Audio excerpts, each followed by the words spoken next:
Slava Jezusu Kristu, ili tako kaže. Yeah, Croatian and Ukrainian at least are Slavic languages. At least that's something that we say in Croatian, Hvaljen Isus. So that's almost the same. Your Excellency, dear colleagues and friends, I'm happy to be here today with all of you, and especially because the last time we met, many of you, we met in Zagreb. So our partnership met in Zagreb, and I still remember your visit to our university, and I'm happy to be for the second time in 8 months here at Catholic University in Ukraine, in Lvov. How we do say, I was by the opening ceremony, and it was really great time. Thank you once again for your hospitality. And I miss Jim being here. I just want to congratulate with him because of his honorary PhD degree he received day before yesterday. I think that's a great thing, and you did really a great thing giving him this title because he deserved it. But let's go to the topic. I didn't prepare any special talk, and I saw that in the first panel and now in the first part of the second panel we have so many good ideas, good talks about this topic that I don't know if it's possible to say anything new. Maybe just to spoil everything what was said until now. But what I was thinking, preparing myself for this conference, once again, these terms, Catholic alternative, ideals, and life and public. These are all terms which are they carry on many different way of thinking and way of understanding. Let's say, for example, alternative. Alternative presume that we have to be alternative to something, and the question is, in which direction? Alternative can be like, you know, it was very popular in last year, the issue of one book published in States, Benedict option. Should we be alternative that way? Benedict option? Holy Benedict, should we be as church, as society, like withdrawing us from the main stream, what I said today, and to find a completely different way of life, to organize ourselves in a different way, plus as being a culture. Sorry, my English is not the best one. And somehow to cut the tie to the society and to build up another society. On to be alternative in another way of life.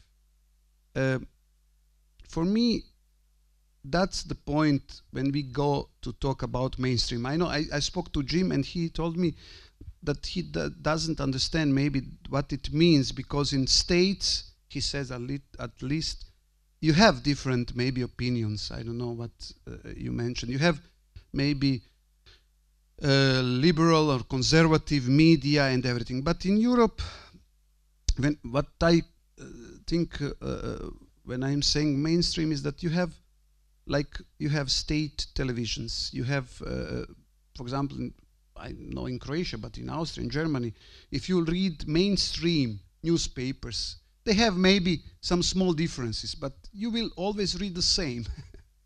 The same opinion about politics, the same opinion about family, the same opinion about ethics, about laws, about everything. And somehow, when we are talking about nationalism and populism, especially in Europe, people don't buy it anymore. That's the point. They don't see that what is written in the newspapers, what is going on in the politics, what's going on in economy, it doesn't reflect what they really mean. So they try to find alternative ways of thinking, of media, of politics, and that's the danger, that they can be really populism, nationalism, and everything. But nobody's thinking, that's for me, very important about this mainstream, how to change it. And what Patrick said, I think it's very important. I agree with everything you said, and that's the point that we saw, at least, that's my opinion, in Europe. Self-governed elites who don't take care of everything what is going on behind the scene. They have just their goals, and they try to fulfill it, and they try to say us, you don't follow us. You don't understand what are we saying to you, but we are doing that for your best and for your future. You just have to follow us.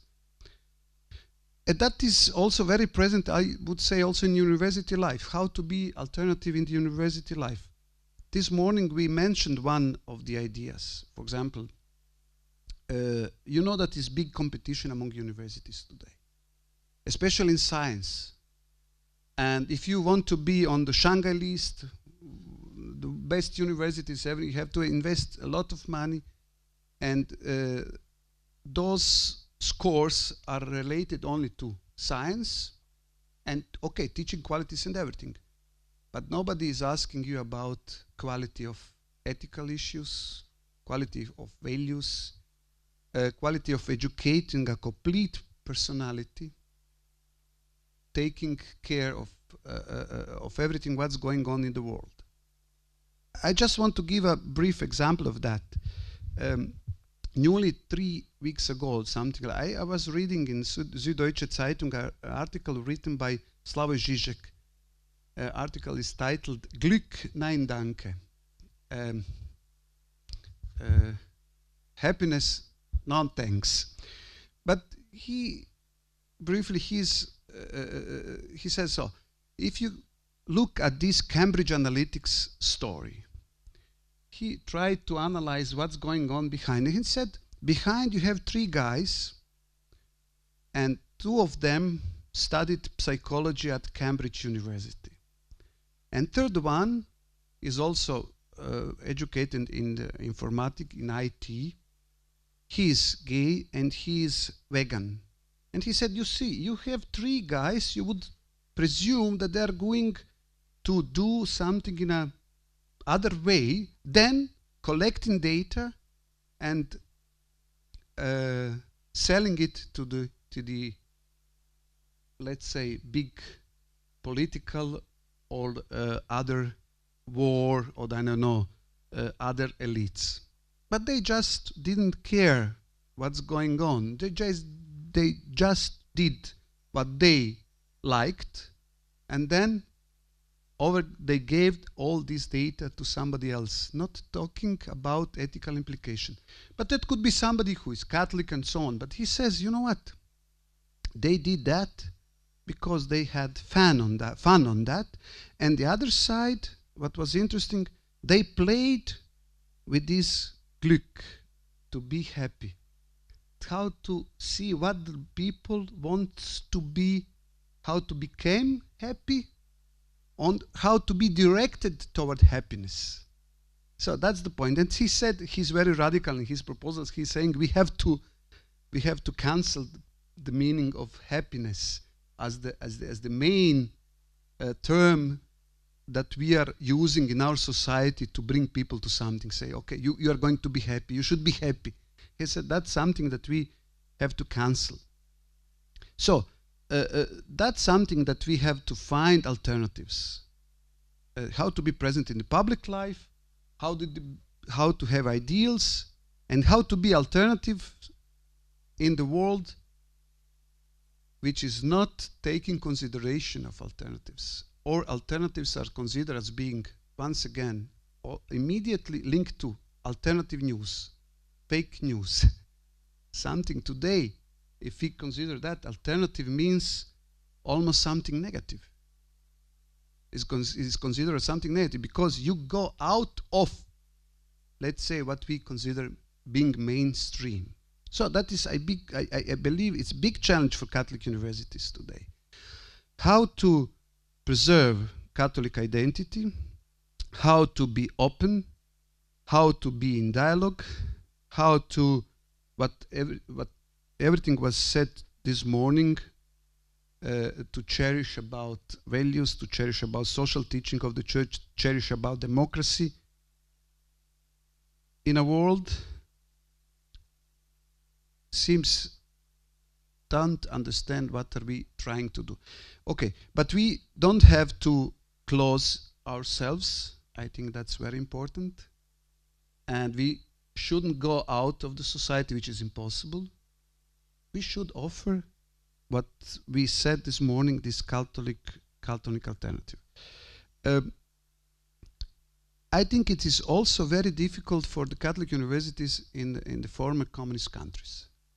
You know that we are meeting every year, but just to repeat once again for all our friends maybe coming from other realities. And I will give another example. 2 or 3 weeks ago, they were in Trier, celebrated 200 years since Karl Marx was born. And Mr. Juncker came there as the president of European Commission, I think. You know what? For us people from who suffered during the communist time, okay, maybe Karl Marx was a good philosopher. I'm not talking about philosophy. Maybe. But if you are going to make a monument to Karl Marx and you are honoring him, what are you saying to all of us who are suffering? Okay, Karl Marx, he lived 200 years ago, but that's, if I would say, maybe it's now too harsh to say that, but if you are honoring somebody who inspired National Socialism ideology, everybody would stood up and say, oh, what are you doing? But now Karl Marx, among elites in Western European countries, cultural elites, this mainstream, that's nothing bad. Okay, that's one guy, we are honoring him and so on and so on. So that means that somebody is not taking into consideration seriously everything that people suffered. Once again, and your experiences, your way of life, and they just say to you, okay, you have to change, you have to come to the point where we are now, but you don't see what are we, the point where we are and what are we, what we did until now.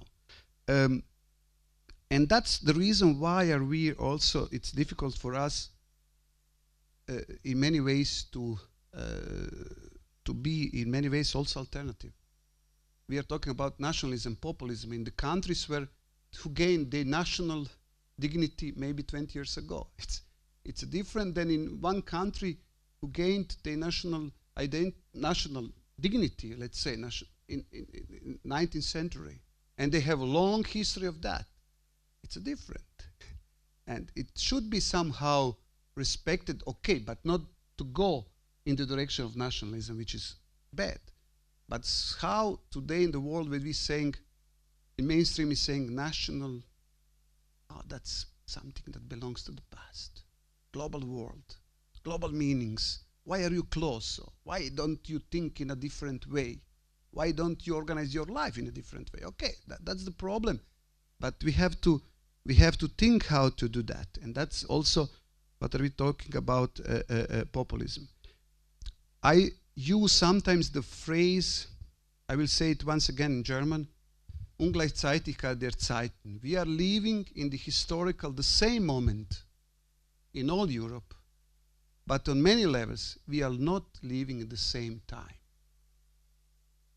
We are trying to organize ourselves as a community, but we are living, historically, yes, we are in 2018. All of our countries, we know which day it is today. But talking about social life, talking about democracy, talking about economy, we don't live in the same time. And we have to find the common way how to live together and how to move on forward. At the end, I think that one of the alternatives is to discover what we can say is sacramental roots of our universities, as always of the church. Sacramental means we are in the world. This world is part of the God divine providential relation.